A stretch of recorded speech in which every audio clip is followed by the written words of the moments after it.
Labas vakaras, mėly Tele3 žiūrovai. Šį vakarą pas mus studijoje svečiai, tai kaimelio klebonas Bronislavas Paltanavičius ir Nijolė iš Kauno, kuri atvyko susitikti su kaimelio klebonu. Ir aš paprašysiu, kad jinai pati prisistatytų, papasakotų apie save, nes tai irgi yra labai įdomi asmenybė. Esu Nijolė Kirkliauskienė, atvykom iš Kauno, vakar žiūrėjom filmą, žiūrėjom laidą iš Jurbarko ir pirmą kartą pamatėm tokį liudijimą Lietuvos televizijoje ir tuo labiau iš kunigo lūpų. Kadangi mes Lietuvoje žinomi, daugiau mažiau paskambėję, kaip pirmą kartą, kai kvietėm Giorgio Vangiovanni į Lietuvą, gal tas mūsų susidomėjimas ir lėkštėm, ir skraidančiais objektais, ir tuo, kas pa žmogų netradicinio verėsi įvairiom dvasinėm malonėm. Stengiamės tos medžiagos, ką mes gaudavom iš užsienio, iš Italijos, taip pat parodyti per Tele3. Tai ir filmai apie Giorgio Vangiovanni, apie lėkštės ir daug filmų mes turim aplamai mūsų fonotekoje, yra daug gerų filmų, tačiau tiem filmam galioja kaip ir toks kaip cenzas, ne viską galima rodyti, ne viską mums leidžia rodyti. Ir šiandien atvažiavom susipažinti su kunigu, kuris realiai matė, buvo ir keliavo. Ir atvažiavom kodėl? Nes 90 kovo mėnesį išvykstam į Maskvą, kadangi Maskvoje vyks didžiulė preskonferencija, masiški susitikimai, nes Giorgio Vangiovanni iš Meksikos atveža kontaktuotoją 34 metų, kuris turi filmuotą medžiagą, nuotraukas, lėkštėj, šalia lėkštės, su tais ateiviais, su tom esybėm, kurios yra.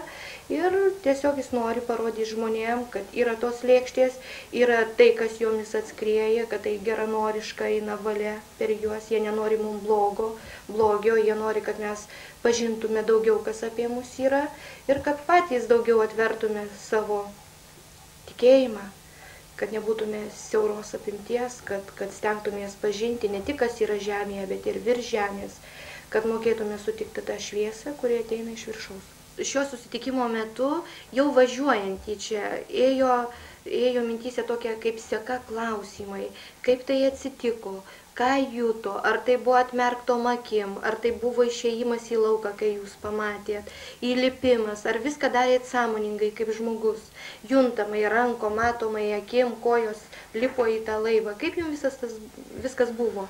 Ar jautėte erdvę aplink save, ar tai buvo saulė, lietus, ar paukščių čiulbės įlipdamas į tą lėkštę girdėjo? Nu viską aš perteikiu, tai ką mano akys matė ir rankus lietė, protas patyrė. Išgirdau balsą, kad kažkas atvažiavo, kažkokia technika. Gal užsienietiška mašinėlė, bet tas balsas buvo kažkoks specifinis, tai kad atrodo kažkokiu elektriniu varikliu. Per langą pasižvalgau, nematyti nieko, bet kada pakėliau akis aukštyn, žiūriu, kad skraidantis objektas atskridos į lėkštėje. Bet tik man įdomu buvo pasižiūrėti aš arčiau, pasiimu raktus, užsirakinu duris, išeinu į lauką, laukia lietus lynoja, apsiniaukia. Bet vis vien, prieėjęs prie tos lėkštės, žiūriu, kaip jie atrodo, matau, apvalė, langai aplinkui, apie visą lėkštę eina, irgi falūs. Ir tik dar arčiau prisiartinus, išgirstu balsą, sako, gal nori paskraidyti. Galvoju, mielų norų, čia labai gera su jais pabendrauti, su ateiviais. O ką nors jutot kokią, ar tai virpėsi kokią, ar šviesą kokią nuo to objekto, ar aplamai kabojo kaip lėkštė ir viskas. Ir jokio nebuvo poveikio žemėje, ten, kad ar vėjelis kokia. Ne vėjelių, nieko nebuvo, tik tai toks noras, kažkaip traukimas. Kad nesitoli nuo tos lėkštės, bet, kaip pasakė, ar nori paskraidyti. Iš karto atsirado toks didelis noras, kad viskas iš šoną tik skraidyti. O kokią kalbą klausė jūsų? Jie savo kalbą ten, nei vokiška, nei angliška, specifinė kažkokia kalba, bet kada kalbėjau, tie žodžiai tiesiog iš širdį smigo ir aš supratau. O matėt konkrečiai, kas klausė? Ar tai buvo tiesiog balsas erdvėj? Iš pradžių buvo balsas tik tai, paskui durys atsidarė. Balsą išgirdau. Taip realiai, užlipot laiptais į lėkštę ir sutiko jūs kas nors, ar po to, kai durys atsidarė tarp durį, kas nors buvo, iš vis nieko nebuvo? Tada buvo vienas iš tų afanautų, Kaip jie apsirengė? kombinzonu juodu, antenukės dvi ant galvos. O veidas kaip kažkas tai, ar matėsi akys, burna, ar tai buvo kaip šalmas kažkoks tai? Uždėta, bet akys matyti. Akys matosi ir burna matyti. Ir kaip dabar jūs atėjote į lėkštę, ranką paspaudė, jum ar tiesiog tik atidarė? Nieko, tik duris atidarė. Ir kada aš jau paskui padėjau eiti, sėdėjau prie tų pultų visų valdymų. O kai lipot, baimės nieko nebuvo? Koks Nieko. diskomfortas, nieko? Nieko, nežinau, kažkodėl ramu. Galvo vis tiek sugražys. Ar meldėtės, kai lipot? Ne, net nepesižinojau, kaip stebėtina. Tai visur pesižinojau, čia net nepesižinojau. Pasitikėjimas atėjo. Kažkaip toks pasitikėjimas gilus buvo. O jūs nepagalvot, kad tai tikrai gali būti ir pikti ateiviai ir tikrai toks dalykas. Tai žinodavau, kad yra ir piktų, ir gerų, bet kada pasižiūrėjau į akis, kad akis tokios ramios, tokios geros, o akis daug ką pasako, ir man kažkaip tada ramu pasidarė. Ir jie iš karto jums pasakė, kad skrisit į jų planetą? Ne, nesai kur skrisim, tai paskraidyti. Suvokimas, kada lėkštė kilo, ten, daleiskim, diskomfortas širdim, ko nors jutot, nes kylant lėktuvui jaučiasi, kai krinta slėgis, viskas, šitas jautėsi pas jūs ar ne? Tai aš galvoju, kaip lėktuve, kad bus slėgis ten, visą kitą, norėjau dar prisirišti su diržu, kitam pat ir įsidėjau. Bet iš pradžio tik lėkštė susiubavo ir pasigirdau elektrinių variklių toks gaudesys, užesys. Labai tai girdėjau, kad švelnus buvo? Nu, nepasakyčiau, kad labai švelnus. Tai sūžiai, sucypiai, jis susiubavo ir per langą, aš prie langų sėdėjau, pasižiūrėjau. Žiūriu, kaip žemė, tolsta, o man taip gera, tai tik širdyje. O kokia žemė, kokia spalva žemės iš viršaus, kai žiūri? Iš pradžių, kaip akmenyje, visą tik tai smulkin. O paskui jau, kai sakant, kad visiškai kaip jau, kad būtų mažytai, tai aš nežiūrėjau, norėjau paskui žiūrėti, kokią žvaigždžių pamatysiu, kokių planetų. Aš jau pakėliau, žiūrėsiu tą aukštyn, už žemės jau paskui nemačiau. Nuleido akis, jau buvo žemė dingus. Ir aplamai per langą daugiau jokių planetų nieko nematėt, vien skridimas per erdvę. Tik mėlyniai, tokia mėlynas dangus. Skrendant paukščių nieko nematėt, kada kilot iš žemės. Kai žemės dar skrendant, dar tik kylant dar buvo matyti. O kiek yra medžiagos viską, kad lėkštės, jos kai skrenda, jos spindi šviesą, kaip šviesa nieko nejautėt, kad ugnies kamuolys ar dar kas nors šiluma, nebuvo, kad vėjelis ar koks šaltis per kūną, nieko tokio. Nieko. O kaip jūs būtų apsirengęs kaip dabar? Dabar parastai taip. O man tai dar labai yra įdomu. Jūsų pasakojame šitas momentas, kaip jūs į šitų ateivių koplyčią nuskridot. Ar jūs galite papasakoti dar mūsų žiūrovams? Taip, galiu. Tam miestelį, kai buvom nusileidę, vėl nuėjom į tą skraidomą objektą, lėkštę, įsėdom, nuskridom prie tos šventyklos jų. Apvalė, didžiulė pastatyta, apvalus kupolas. Viršum jausios, tai neatsimenu gerai, ar ten buvo gaidys ar mėnulis. Ženklas, bet nereliginis. Pas mus būna kryžius, bet ten ne. Ir ten duris atidarė, kiti su tom lėkštėm suskrido, suėjom į tą šventyklą. Ir kas man stebėtina, kai tik pradėjome eiti, žiūriu, nei suolų, nei kėdžių nėra, nieko atsisėsti. Visi statė. Muzika kokia buvo, kaip pas mus vargonai, arba dar kas nors, nieko tokio nebuvo? Muzikos nebuvo, jau aš negirdėjau. Paprastai tik giedojau. Žvakės degė, nedegė? Žvakių irgi nemačiau, nebuvo. Paveikslo ant sienų? Paveikslo ant sienų nebuvo, tik vienas altorius, ir tam altorijoje buvo pusės vyriškas atvaizduotas. Tai aš pagalvojau, ten koks nors šventasis. Apie jį šviesa. Ir tada apsižvalgiau, nematyti tokio kaip pas mus bažnyčiose švenčiausios Marijos, kad būtų paveikslas statula, ar Jėzaus Kristaus, nėra. Galbūt čia netikras tikėjimas. Aš buvau pradėjęs melstis, tada maldą nutraukiau. Galbūt nekom melstis, o tas vienas savanaudas, kuris buvo prie manęs, kuris mane vadžiojo, jis sako, nesiblaškyk, čia šventa vieta. Nu, tada aš nieko nesakiau, savo dairiausi, žiūrėjau, stebėjau, kaip ten jie. O kunigas, kaip pas mus, kad yra bažnyčių, ten kas nors tokio buvo, kad mišės atlaiko viską. Mišių ten nebuvo jokių, tik jis ten apsirengęs, biškai kitaip kaip kiti, kaip apsiaus apsisiautęs. Ir jis paskaito. Paskaitė iš senų įstatymų. Iš senų raštų, Seno testamento. Taip, Mozės knygas, iš Mozės knygų. Skaitė seną raštą, giedojo psalmes vis, interpuose vis. O kokias psalmes Dovydo? Dovydo, kitas ir... Bet ten dar Bet jų... jūs supratot viską, ką supratau. jie daro? Ir ten dar, tas giedojimas tikriausiai dar ten jų buvo sukurta, nes kaip man teko skaityti, kad ten buvo kitų žodžių. Visatos kūrėjau, tu meilus į mus žvelgia, maždaug tokias meilės, daugiau meilės pagrįsti žodžiai tokie. O ką jūs galvojate tuo metu, kada jie ten meldėsi, giedojo? Kas pas jūs viduj buvo? Koks Aš jausmas? pagalvojau, kad jie ten gražiai visą meldžiasi, bet vienu žodžiu mano tikėjimus tinka, ne pagal mano tikėjimą čia ir vyksta viskas. O jautėt, kad ten kažkas tai yra tokio švaraus, gražaus, kad tai gali būti Dievas, ar iš vis viską neigia? Jaučiau aš, kad jie tai labai pamaldžiai, nuoširdžiai meldžiasi, taip jau garbindami Dievą, labai gražiai žodžiais, bet pagalvojau, kad man vis tiek netinka. Nors jie labai ten gražiai, pamaldžiai. Ir kaip jie aiškino savo tikėjimą, kodėl nėra pas juos nei Kristaus, nei Marijos, o tik vienas paveikslas. Taip. Ir kada pabaigė maldas visas, išėjus į lauką, tas mano palydovas pasakė, sako, tai vat, pas jūs, sako, vyksta karai, žudymai, įvairias nuodėmes jūs darot, blogybės, sako, jums reikėjo atpirkimų.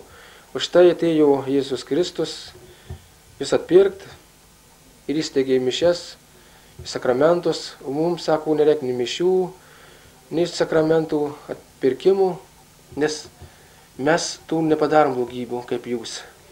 To, sako, pas mus nėra. O jie patys Jėzų matė ar ne? O dėl to jie matė, nematė, negaliu pasakyti, bet jie žino, kad čia, kad mes atpirkti, pirkimas vykia pas mus, kad mišios vyksta. Jiems sakė, mes ir pasakė, mes garbinam Dievą Tėvą kūrėją. Ir tie Dievo Tėvo kūrėjo buvo paveikslas. Tai jis yra kaip žmogus, ar ne? Nu tai vaizduotas kaip žmogus, tik tai matosi, kad šviesa aplinkoje, kad tai jau šventasis. Pas mus Dievą Tėvą vaizduoja sėdintį rankoje laiko žemę, kaip kūrėjas. O ten net vaizduota, taip iki pusės. Ten pavaizduotas jisai. O kaip jie atrodo, jie panašus į mus, tos planetos žmonės? Panašus, labai panašus, tai raudonų veidų. O akis? Akis pilkus, nedamsus, bet šviesios. O kaip moterys, vaikai, kaip moterys rengiasi? Moterys apsirengia ilgom suknelėm, rankų riešų, iki apačios suknelį. Auskarus nešioja, ten visokius Jokių papuošalus. dažymų, jokių auskarų nenešioja. O kokiais batais apsiavė moterys? Nu, viskas įdomu. Kaip jūs matėt, kaip jūs atrodo? O batai vasariniai. Čia labai šiltas oras buvo, maždaug matai, jaudėsi, kad virš 30 laipsnių turėjo būti. Tai jūs tai tokiam basočiam. O vandenį matėt jų, kaip atrodo vanduo pas juos? Vanduo tai kaip pas mus. Mėlynas. Man tas pats taip irgi. Taip. Dangaus, kaip ten žydriniai, debesų nematyt, toks giedras dangus, tai mėlynuotas vanduo, kad tai nuo dangaus atsispindi, toks kadrus švarus. O ką jie valgo? Valgo daugumų daržovės, vaisius, sultis, tai panašias į mango, tokias tirštas geria. O vaikai, kaip vaikai apsirengia? Mergaitės irgi ilgom suknelėm apsirengia. O jūs sakėt, kad nematėt šitoj planetoj nei vienos senyvo amžiaus žmogaus. Ir ar jie ko nors aiškino šitą dalyką, ar jūs tik tai kaip pastebėjimą tokį matėt? Ar jum gal paaiškino, kad ten, gal jie nesenstantis yra, ar kaip? Aš pasižiūrėjau, nėra senų ir paklausiau, sakau, kur čia nėra senų, sakau, gal ko ligoninė ar kur nors ten jau, kokiuose namuose jie patalpinti seni visi. Ne, nusišypsau, jau visą laiką šypsusi. Sako, čia pas mus, sako, nenusęsta iki tokios gilios senatvės, sako, čia pas mus visi labai geri, geros nuotaikos, gerai silaiko, bet sako, jeigu tik susirga, į maždaug 40 metų amžiaus miršta, net anksčiau miršta. O tai kaip jie suvokė mirtį? Kas tai yra mirtis? O jie mirtis tai džiaugsmas. Jie sakė, sako, mes laukiam mirties, kad įsilaisvytume iš to kūno, kad galėtume nueit pas Dievą. O kaip jie suvokė Dievą? Tai dar kažkokia planeta aukštesnė, ar kaip jie suvokė tą, kad mes nueitume greičiau pas Dievą? Jie irgi dangų vadina. Į dangų pas Dievą. O davė dar suvokimą, kad dar daugiau planetų yra, kad tai ne viena planeta? Yra, sakė, dar daugiau. O augmenyje žmonės tokie patys, ar jie skiriasi? Nu, kitur ten skiriasi, pasakė, kad yra aukšta ūgių, nuo 3 iki 4 metrų aukščių. O lėkštės tik jie vieni turi, ar yra ir daugiau lėkščių? Daleiskim tokie blogieji. Turi lėkštės ar ne? Visi turi, tų planetų gyventojai visi turi. Ir blogieji irgi ateina į Žemę? Taip, paskrenda. O kaip mes turim juos atskirti? Kurie nuo gėrio, kurie nuo blogio? Nu, kaip matėte, pašim, sako, jie daugiau tamsus. Juodieji, tai kūnų tamsus ar aplamai? Kūnų tamsus. Taip, bet jūs sakėt, kad ir šitos planetos, tie gyventojai buvo apsivelkę juodais tokiais kombinzonais. Taip, apsirengimas taip, tamsus, juodas. O tai kaip dabar Tai jie gal tamsiau? šitie gerieji irgi tamsiai apsirengia? Taip, jų aprangos panašios į tų. Bet šitie išveido tokį raudonį, į toks ramus veidas, o anų jau tamsus veidas. O jūs matėte anus? Ne, matai, kaip aiškinu, nemačiau anų nei vieno. Tik jie visai kitokios laikysenos. O jų ta šventykla, bažnyčia vadinama mūsų supratimu, kokios jinai spalvos, balta, kokia spalva, aplamai kokia spalva ten dominuoja. Ar taip kaip pas mus, kad žalia, tai žalia, juoda, tai juoda, ar yra kitoks supratimas spalvos kaip spalvos? Į melsva spalva, tokia šviesiai mėlyna. O gėlės, gėlių matėte? Mačiau gėlių įvairias spalvės. Panašios į mūsų? Panašu, bet spalvos gražesnės. O paukščiai? Paukščiai irgi įvairių yra visokių. Bet irgi taip tokie margesni paukščiai. O kalnai yra pas juos kaip pas mus? Kokia jų žemė? Kalnai? Ar tai lygumos? To vieto, kur buvo lygi vieta, nekalnuota. O debesys yra kaip pas mus ten? Debesų nieko nemačiau. Žiūrėjau pietvakarius saulė, tai taip gražiai matėsi ryškiai. Kokia spalva saulės buvo? Ružava. Ružava? Taip. O dangus žydras? Žydras. Na, Ir medžiai. O šita šventykla, jinai, pavyzdžiui, kaip pas mus įprasta, tradiciškai dažniausiai bažnyčia yra tartum ant kokio kalno pastatyta, dažniausiai būna ant kalno pastatyta, o jų, kaip sakėt, ten į bažnyčią, į tą jų šventyklą jūs irgi skridot su lėkštėm ir ar jinai ten ant kokio pakilimo, ar jinai tokio pat lygumo yra, kaip ten toj vietoj, kur jūs matėt juos dirbančius, ten jų namus. Irgi lygių vietų, tik žymiai toliau nuo tų miestelių.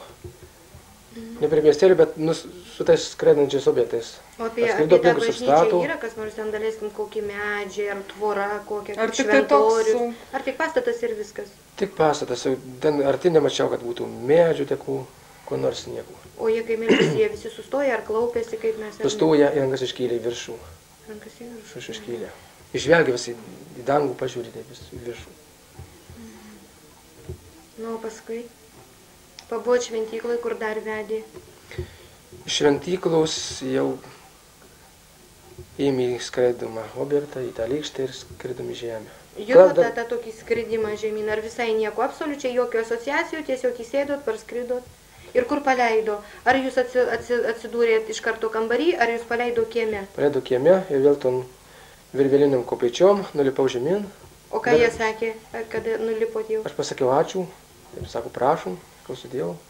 Ir viskas? Taip, susveikinam.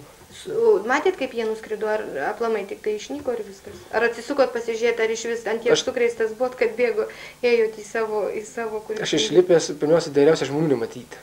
Galvoju, dar pamatys, kaip reiks aiškytis, kažkaip nejauku buvo. Susidariausiu. O kodėl? Man atrodo, kaip tik labai yra, nu, kaip pasakyti, va, aš galvoju, jeigu vienas žmogus kažką tai mato, tai gal čia koks tai, ar jums sapnas, ar haliucinacija. O va, taip aš įsivaizduoju, jeigu būtų matę dar ir kokie bent 3 jūsų kaimynai, kaip jūs išlipot iš tos lėkštės, tai aš, galėčiau tuo patikėti. Nu, aš nesiruošiau tai, kad jau per televiziją, kad būtų rodoma, ar žmonėm platyti. Iš vis tylėjau. Slėpiau, galvoju, čia tik, savo mačiau tokį gyvenimą, prilykstantį rojaus. O paskui, kaip jūs išlipot iš to laivo į savo kambarį, normaliai jautėt, kaip kojom einat, kaip duris atrakinat? Taip, jaučiau, atsirakinau. Tai jūs visą laiką taip jautėtės, kaip kad, pavyzdžiui, realiam gyvenime. Realiam gyvenime. Kad ir jautėte tą lipimą, kaip jūs lipat, o jums, aš tai įsivaizduoju, pavyzdžiui, man reiktų dabar lipti į kokią tai lėkštę ir dar virveliniam šitom kopėčiom, man būtų tai sunku. O jūs kaip, aš įsivaizduoju, jums irgi turėtų būti kažkoks tai fizinis, turi būti sunkumas. Ar ten tokia, kaip ir dar jėga jūs veikia? Tada aš nelabai suprantu, suvokiu. Iš tų virvelinių kopėčių buvo padaryta tokia kaip laipteliai. Ir kojom padėti ten patogiau buvo. Ir čia įsikabinė į tą virvę. Tas dvi, kitur ten netoliau tos dvi, nes 4 gyslos ten eina. Į tą laivą. O paskui, kai jūs įlipot, jie įtraukė tas kopėtėlį. Bet lipant, tai žinau, kad... Ar jos nesiubavo taip, kaip lipi? Siubau taip. Bet kad labai sunku būtų lipti buvę, nepasakyčiau. Ai, nejutu. O tai buvo aukštai ar nelabai aukštai? Aukštokai, bet labai su nuotaika tokia gera, džiaugsmu, pakėlė nuotaiką, lipau tiesiog, kad net nustabu, kad nepavargau. O paskui, kai atėjote į kambarį, koks jausmas? Į kambarį, kai sugrįžau, tai tiesiog pripildytas visais tais įspūdžiais. Tiesiog džiaugiausi. O ką darėt? Pirmiausia, ar skambinot, kam nors, kad man atsitiko, ar taip aplamai atsisėdot ir galvojat, kas čia su manim dabar? Neskambinau, tik įėjau savo kambarį, paskui iš kambario nuėjau pas šeimininkę, paklausė, sako, nieks neieškojau, nieko. Šeimininkės nepasigėdo jūsų apsų? Nepasigėdo nieko, visai. O tai ką jūs būna, kai išvažiuoju pas ligonis, tai čia, kur išvažiuoju, tai jie nespėjau pasakyti nieko, tai visai nieko ne. Sakė, nieks nelaukia. O jūs jai pasakojot? Nesakiau nieko, slėpiau. Nes skaičiau, kad... O kaip čia išėjo, kad jūs pradėjot pasakoti iš vis? Kas pasidarė viduj? Kodėl? Kas ten pasidarė, kad pradėjot pasakoti? Kažkaip vis tiek tas toks grožis matytas ir visai kitas gyvenimas kitų žmonių vis tiek kažkaip iš širdies veržėsi. Su kažką nors pasidalyti. Kam pirmam pasakojot? Moterėlim keliam tokiam pamaldėm. Tai ką jūs sakė? Jūs sakė, labai nuostabu, tiesiog sako, gražu. Ar patikėjau? Patikėjau. O už akių nepradėjo, kad klebonai kažkas pasidarė ir taip toliau nepradėjo šnekėti? Ne, kad nebuvau girdėti. O paskui iš kunigų kam nors pasakojot? Iš kunigų tik tai Robertai papasakojo ir jis jau tada... O kodėl Roberto šiandien nėra? Tai Robertėlis įsigando, kad vyskupas uždraudė įgarsyt televizijoje, pasišalino, bijo. O kaip jūs dabar pats galvojat, kas vyksta su lėkštėm, su viskuo, tai su Dievo valia mums žinomas, pažinumas, duodamas? Ar tai iš tikrųjų mus kas nors gundo nusidėti? Ką jūs jautėt, kaip kunigas po to vis tiek, kažkiek tai metų, gal tai ir visas jūsų gyvenimas, ir šventą raštą skaitėt, ir meldėtės, ką jūs jaučiat pats viduj? Ar tas pažinumas mums toks duotas nuo Dievo? Su lėkštė jie rodė gero mums norėdami, kad mes suvoktume, kas yra aplinkui mums. Taip, labai jaučiau tokią meilę, tokį nuoširdumą, gerumą. Ir tiesiog, ką aš norėjau, pagal mane viską ten jie. Aiškinau, važiuoju, kur norėjau. Ir norėjau pripildyti mane. Pažinumo. Pažinimo. Kad jūs suvoktumėt, kokia yra planeta. Taip, kad suvokčiau į tą gyvenimą. O norit, kad dar kartą ateitų, kad dar paskraidytų? Labai norėčiau, tai norėčiau. Ir tikrai skristumėt, jeigu vėl pašauktų balsas, jūs skristumėt? Skrisčiau, taip. Skrisčiau, bet dabar jau visai kitaip. Jau dar pasimčiau daugiau. Į kino operatorių, kurį nors, kad filmuotų. Bet vaizdas, bet iš kitos pusės, kaip jūs sakot, pirmą kartą jūs net net nenorėjot nei kad jūs matytut, kaip jūs išskrend, o be to kitas klausimas, iš kur jūs žinot, kad jeigu atskris, tai atskris tik tai vėl tie gerieji, kaip jūs sakot, iš gerosios planetos. Nu, aš nežinau, aš taip jaučiu, kad vis tiek ten jie iš tų pačių turėtų atskristi. O jūs jaučiat, kad jie apie jūs galvoja, jau yra kažkoks tai ryšys tarp jūsų dvasinis ar ne? Bent jau su tuo, kuris vedžiojo jūs viską, ar širdyje jaučiat? Kažkoks tai yra toksai bendravimas? Jaučiau, dabar jaučiu vis tai toks pasilgimas. Kodėl neskrenda vis? Kodėl neskrenda? Turėtų skristi. Ir ką jaučiat, koks atsakymas viduje ateina? Nes vis tiekgi, kaip sako viešpats Belskis, ir atidarysiu, klausk ir atsakysiu. Ar jaučiat, kad atskris? Nu, aš paskui pradėjau galvoti, kad dabar ypač tai supratau, kad tikriausiai mane pripildė viso matymu, visom pasakomo žiniom, tikriausiai norėjau, kad perteikčiau kitiem. O aš užsidariau pas save ir tikriausiai tada jie pasišalino manęs. Dar kada pradėjau garsyti visą šitą, tikriausiai greitų laiko vėl atskris. O dabar, kaip jūs galvojate, mes važiuosime į Maskvą ir ar gali mes nuvežti tai, ką pasakojat? Taip, galima. Ir rodyt, kad tas jūsų liudijimas eitų kaip žinia per visą žemę. Taip, nes čia natūraliai viską mačiau, patyriau, savo kūnų patyriau. Nu, o jeigu kunigai jūs įsikvies, ką jūs sakysit? Nu, kunigai, kurie tikės, netikės, bus, kad tikės, bus, kad netikės. Vis tiek žmonėm sunku įrodyti. Ne tik čia apie afanautus, apie planetas gyvenamas kitas, bet ir mistinius dalykus kunigai kiti nesupranta. Irgi jiems neįmanoma būti įrodyti čia. Tai kas tikės, tikės, o kas netikės. Kiekvienas pagal savo dvasią? Pagal savo, tai. Nu, Žaneta, sekantį kartą, kai atskris, tai paprašysim, kad Žaneta paimtų, nes pas ją tikėjimas mažas. Taip. Šito aš iš tikrųjų netikiu šito skraidimu, tikrai. Nu, pasistengsiu, kaip papuls kitą kartą skraidyti, kad ir jūs paimt kartu, tai tada savo akim matysit, tai jau tai kada matoma, tada tikrai labiau įsisavinama viskas. O pas jos televizoriai yra, muzika yra, radija groja, kokia nors kaip pas mus ar kitaip? Nei muzikos negirdėjau, antenų ant namų nei antenų nemačiau, nei elektros stulpų, nei... O iš ko namai pastatyti? Kokia medžiaga? Pas mus tai iš plytų, iš betono, iš cemento, o kaip pas juos? Mediniai, kokie jie yra? Nu, ten negalėčiau pasakyti, kokios medžiagos. Prie pat visai arti nebuvau prieėjęs, iš toliau, nes gatvė kaip eina, gatvė tik nuo tos asfaltuotos vietos gilynai. Bet gatvė asfaltuota, toks kaip pas mus asfaltas. Ar kitokia, tik tai suvokimas, kad tai asfaltas? Jie aiškino, kad ten tų jų žemė yra, tokios žemės medžiagos kažkokios. Ir jie jas sumaišo ir kada išlygina su presais, susipresuoja, pasidaro kaip asfaltas iš tos pačios žemės. Čia pas mus tai gamina asfaltą, o ten iš tos pačios žemės. O moterys, kaip jos plaukus nešioja, palaidus ar kasas kokias ir kokio ilgio plaukai pas moterys, ilgi ar trumpi? Ilgi plaukai ir iš vis nesurišti nieko. Palaidi? Palaidi, taip, nugarus ir čia da priekį, kurių. Ir mažų vaikų? O berniukai, daleiskim, arba vyrai, kokie pas juos plaukai? Ar kaip pas mūsų uodegytėms sugalvoja visokius augina, ar normaliai apsikirpia, kaip vyrai trumpai? Vyrų apkirpti, vyrų trumpauki. Taip kaip pas mus. Taip kaip pas mus. Ir medžiai, tai spalvos tokios šviesios, gražios, tokios kaip elektrinė spalva, labai gražios.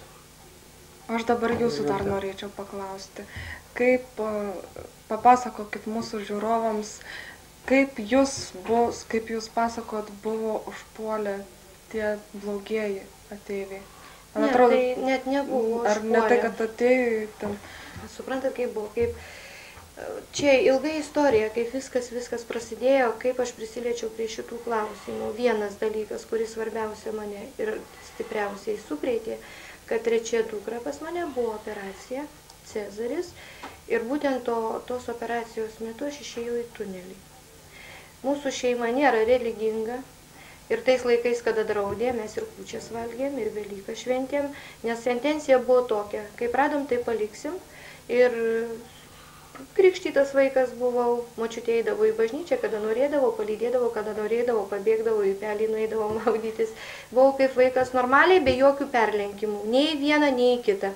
Ne tai, kad būtų pilnas netikėjimas, arba jau pilnas fanatiškas tikėjimas bažnyčioje, ten tik tai melstis, tokių nebuvo. Kas link pažinumo, domėjausi viskuo, viskas labai gerai sekėsi. Ir būtent kai trečias vaikas man buvo išėjau šitą tunelį, toks suvokimas buvo, kad kyli krenti, realiai suvoki, kad nėra nei rankų, nei kojų, tik tai labai tas jausmas kritimo, kilimo ir nesuvoki, kurią vietą tu krenti. Labai baisu. Pirmą kartą, kai aš pajutau, man buvo labai baisu. Po to išėjau iš to tunelio ir buvo toks kilimas į aukštą kalną. Kai toje operacinėje aš mačiau gydytojus prieš išeinant, mačiau, kaip rankas plaunasi, tuo labiau, kad viena gydytoja, aš su ją pasiskambinsiu, jeigu jinai sutiks, nes tai yra žinoma gydytoja ir jinai dirba klinikose, jinai pasakė sakinį vieną, aš girdėjau tą sakinį, nors pati buvau narkozės būsenoj, ir po metų lygiai, kaip aš paklausiau, sakau, ar tu sakei taip, sako, taip aš sakiau, ir jinai pati nustebo, ir aš tada papasakau, kas man dėjosi. Po to užkilus ant kalno buvo didžiulė šviesa, buvo gongas, girdėjau realų balsą ir po to sugrįžau, metus laiko tylėjau, nes tai yra sukrėtimas. Didžiulis sukrėtimas, vienas dalykas. Tai jau jūs kaip išėjo, tai jau gydytojai, aš suprantu, plovėsi rankas, tai jau reiškia, jau jie buvo... Viskas buvo pabaigta, nes jau...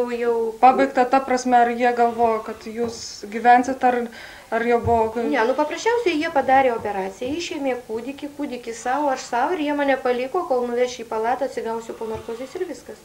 O mano ta... Tai jie nematė, kad jau yra absoliučiai blogai ir kad jau jūs... Matomai, aš nežinau, čia galbūt viena iš to kūno paslapčių ar Dievo paslapčių, aš nežinau, kaip tai yra, aš net nesuvokiu iki šiol, kurią vietą aš keliavau. Aš nežinau, kas tai yra. Ir ne man ieškoti tų atsakymų, nes vien tas suvokimas, kad iki šiol mes nieko nežinojom ir toliau niekas nieko apie tai nešneka, ką mes gaunam. Kai po metų tylos aš pradėjau ieškoti atsakymų, pirmiausia atėjo Mudo knygutė. Gerai, aš Mudo knygutę perskaičiau, tai tiesa man tai buvo. Po to vėl atsakymų ieškot, kurią vietą aš keliavau ir mačiau ir girdėjau. Vėl nieko nėra, pas kunigą nenueisi, sakys apsėsta, pas gydytoją nenueisi, iš karto į beprotnamį uždarys. Kur dėti su visu tuo? Praktiškai žmogus lieki vienas prieš tą tiesą ir turi pats ieškoti tų savo taškų, tų atsakymų. Daug skaičiau, labai daug skaičiau, daug knygų perskaičiau, iš pradžių aš skaičiau Šventą raštą, testamentą, nesuvokiau, vėliau tik toks supratimas pradėjo ateiti. Per save pernešiau tą svetimos kalbos atsiradimą, tai yra viena iš apraiškų, kad tai jau yra dvasinis brendimas. Po to atsirado gydymo dovanos, pradėjau jausti rankas, galėsim ateina pas mane žmogus į namus, ką nors prašo, jis ten sako, aš širdim juntu, meluoja man. Ir taip, meluoja, ir dabar gana kvailas jausmas. Tu jauti, kad tavo geras draugas su tavim šneka, tau meluoja, tu šitą junti, nugi tu neimsi ir jam nesakysi, ką tu čia man meluoji, visai ne taip aš vidum girdžiu. Ir tikrai buvo labai labai sunku, labai dvilypis toks sunkus jausmas, kol po trupučiuką susistačiau tuos visus taškus. Pirmiausia, kur nuėjau, tai nuėjau į kursus. Jau kur, bet Kaune tų visokių kursų tuo metu buvo, Dieve padėk.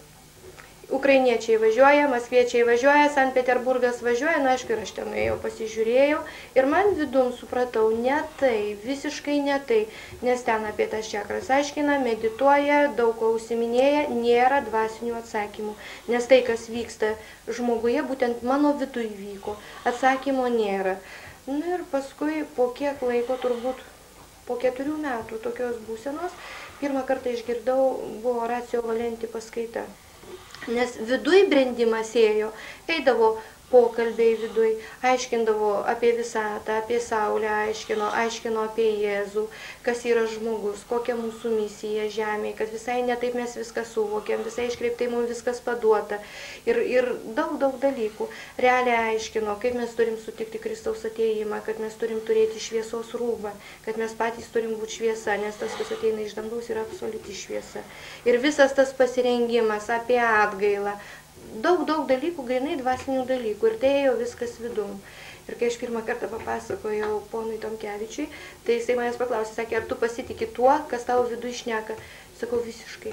Nes tai antiek sąžininga, antiek dora, kad man net minties nekyla suabejoto. Niekur kitur aš tokių dalykų neradau. Savo viduje ir tai eina iš širdies. Ir tai antiek sukrečia, kad po to žmogus nukeitiesi, realiai keitiesi, nebegali meluoti, nebegali daug dalykų daryti negatyvių. Ir vat, matai, žmogui nesiseka ar bėda, negali praeiti. Tiesiog ir ne dėl reklamos, kad va, tu padarėjai, kad tave pamatytų, tave paminėtų per laikraštį, per televiziją, visai ne. Paprasčiausiai tu negali praeiti pro bėdą, pro skausmą, pro daug tokių va, dalykų. Tiesiog žmogus taurėji. Nu ir kada mes nuvažiavom į Maskvą, susipažinom su Giorgio Bon Giovanni. Po to kažkaip tai man tas žmogus mane iš vis sukrėtė labai visas jo elgimasis, visa ta aplinka, kai aš su juo susipažinau, paprašiau, kad atvažiuotų į Lietuvą. Atvažiavo, kai vyko susitikimai Lietuvoje, tai Giorgio klausė, sako, ką tu junti širdį? Sakau, Jetau mano, kaip man gera, nes tuo momentu, kada vyko susitikimai, žmonės buvo patys savimi. Nereikėjo, nesgi jie nieko nematė, kas šalia juos filmuoja, gal ten kas klauso, kaip jisai ten meldžiasi balsu, niekas nematė, kaip jis verkia, jie buvo patys su savim, kokie jie yra viduj. Kas kaltas, tai kaltas, nes matė tikrai šventą žmogų. Ir daug buvo po to įvairiausių nuomonių, kiekvieno asmeninė teisė ar akmenį paleisti ir priimti, čia kiekvienam pagal savo sielo švarumą. Nežinau, tuos žmonės aš tikrai labai myliu. Ir po to kažkaip tai ir manį lūžis įvyko, žinau, kad negaliu nutylėti, negaliu bijot, nes turi ateit pažinumas, tegu jis iš palengvo eina, kiek duoda, kiek patys gaunam, tiek atsiskleidžia.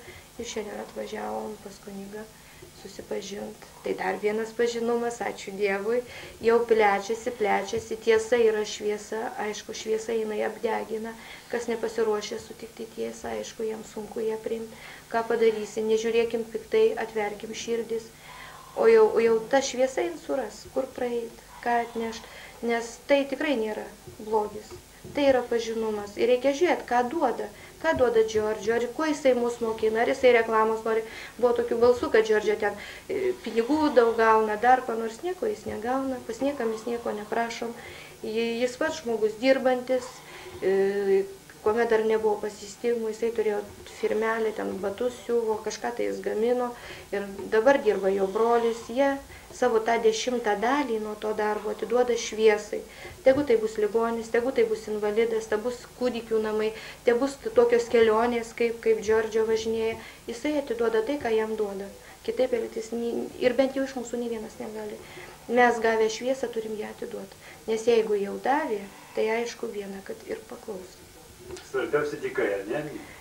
Nu, tai jau pinigai tai tikrai čia visiškai jokios reikšmės neturi, nes kitą kartą būna taip ir kai pas mane trečia mergaitė gimė Rūta, tai aš tiesiog išėjau iš darbo, pradėjau tokį rankų darbą verstis, nes tikrai sunku su 3 vaikais, gauni daug pinigų ir iš karto ateina, pasidalink su tuo, kuris visai neturi, eini ir darai. Be adreso, be žmogaus, be konkrečiai tiesiog eini ir padarai.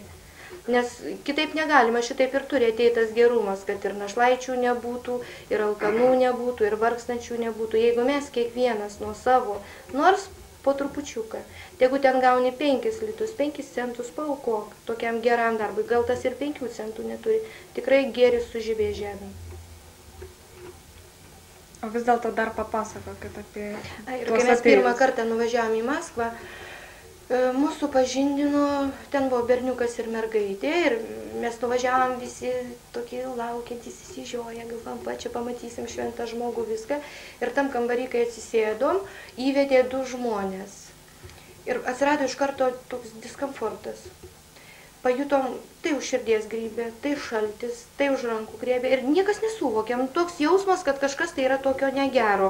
Būna taip, kad leiskim, jeigu naktį eini pro kapines ir tau būna nejauku, tu bijai, lygiai tokia pati situacija, tik tiek, kad dar buvo realūs kažkokie tokie smūgiai, nesmūgiai ir kažkaip tai aš galvoju, aha, jeigu kas nors nesuvokimo, reikia melstis.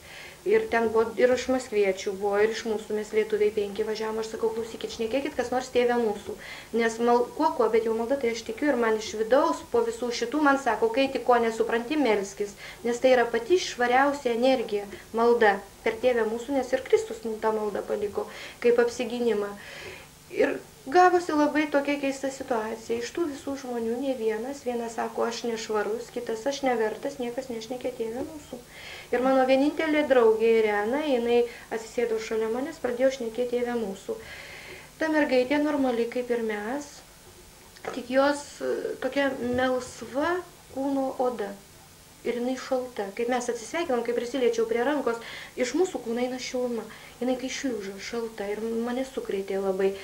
Akys tokios kaip mūsų, bet vidury nėra pas juos tos lėliukės. Vientisa juoda akis ir vidury toks, kaip lazeris. Ir svarbiausia, kai žiūri į tave, iš tikrųjų labai sunku pakelti. Atrodo, kad pjausto ar kiaurai per tave žiūri, labai bjaurus jausmas. Ir svarbiausia, kad žiūri piktai. Meilės tai ten tikrai nėra, žiūri piktai. Ir jau paskui, kaip aš suvokiau, kas čia yra, tai aš tik kiek suvokiau, kad vadinasi trukdymas ėjo kažkoks ir kažkas vadinasi yra ir gėris, ir blogis. Kaip yra žemė, taip ir ten yra. Ir jie nenorėjo, kad mes susitiktume su Džordžiu, kad mes su juo pakalbėtume, kas mums buvo papasakoti iš dūšios kaip su broliu. Ir ėjo toksai kaip energetinis mūšis. Grinai. Ir tada aš pradėjau melstis, Irena meldžiasi ir tad pajutau, kad iš širdies, kadangi jie rusai, rusų kalba man eina, kad sako, atdaisa Богу моему, on svieti liubov, on silnėja тебе. O aš tai ne balsu viskas buvo tylom. Ir aš galvoju, jie tau kažkaip pas mane darosi. Ir tai vyko 3 kartus. Ir iš jų pusės 3 kartus atėjo net. Kaip tik atėjo 3 kartą net, aš pajutau, kad didžiulė šviesa iš širdies nuėjo į juos. Bet tai buvo, kaip srautas stiprus. Aš pirmą kartą iš vis pati pajutau. Ir tada jie pradėjo, ta mergaitė pakilo, išbėgo į kalidorių, paskui tas berniukas išbėgo ir po to jie iš vis išėjo. Ir daugiau jie nebeatėjo. Ir mes tada taip, mes šnekėjom, mes turbūt iki 2 nakties. Viską įsipasakojom, kas mums buvo, kaip aš mačiau, kaip išėjau į tą tunelį. Ir tikrai buvo labai geras bendravimas, o sekančią dieną. O tai iš kur tie vaikai atsirado? Tie vaikai, aš gavau taip, savo supratimu, kad yra civilizacija kosmose, jie yra kaip šliužai, jie turi tokią substanciją kaip gyvatės kūnus. Grinai šliužai, jie nėra žmonės. Ar jų vidus toksai, bet jie mums visiškai nelinkia meilės. Kurie atėję į žemę, jie turi paklusti 10 Dievo įsakymų ir kada Kristus ateis išeit, jie tokią teisę turi, tačiau jie turi pradėti mylėti. Ne tik mylėti, bet ir visus mylėti ir spindėti meilę. Jeigu jie šito nepadarys, ir jie tada bus sunaikinti, kaip ir visi, kurie nedaro šito. Jiem 10 Dievo įsakymų galioja ir pagrindinis įstatymas, meilės įstatymas taip pat. Ir aš suvokiau, kad kaip žemėje stiprieji stengia nuengti tuos silpnesniuosius, taip ir iš ten jie ateina, kadangi Kristus pas mus turi ateiti, kiti tai kambariai jau jie sutikė jį. Vieninteliai mes nukryžiavom jį. Ir mus turi ateiti, mums turi teismas ateiti. Jie matomai vienintelis šansas yra išeiti į šviesą. Ir čia ant kiek eina geris, tiek ir blogis. Ir ta kova iš tikrųjų vyksta. Ir kada aš skaičiau Naują Testamentą, aš realiai suvokiau, kad ta kova nėra šiaip savo paprasta. Visuose planuose vyksta. Ir tas, kas neša meilė, yra meilė. Tai yra realiai mūsų širdimi juntama. O tas blogis taip pat. Reikia žiūrėti, reikia stebėti ir priimti, kas gera. O pažinti reikia viską, kad mes turėtume supratimą, kad mes mokėtume skirti. Ir kaip sako, pagal vaisius reikia žiūrėti, kokie vaisiai eina iš kiekvieno pažinumo. Jeigu mes sakysim, kuriam kažką, tai užgrobiam, panaikinam, ten pradedam kažką gaminti. Bet jeigu eina į atsivertimą, į atgailą, po viso šito pasikeitimo aš pradedu suvokti, kas yra atgaila. Kad ne šiaip savo melstis reikia, bet reikia tokią atgailą atlikti, kad tu visas šlapės būtum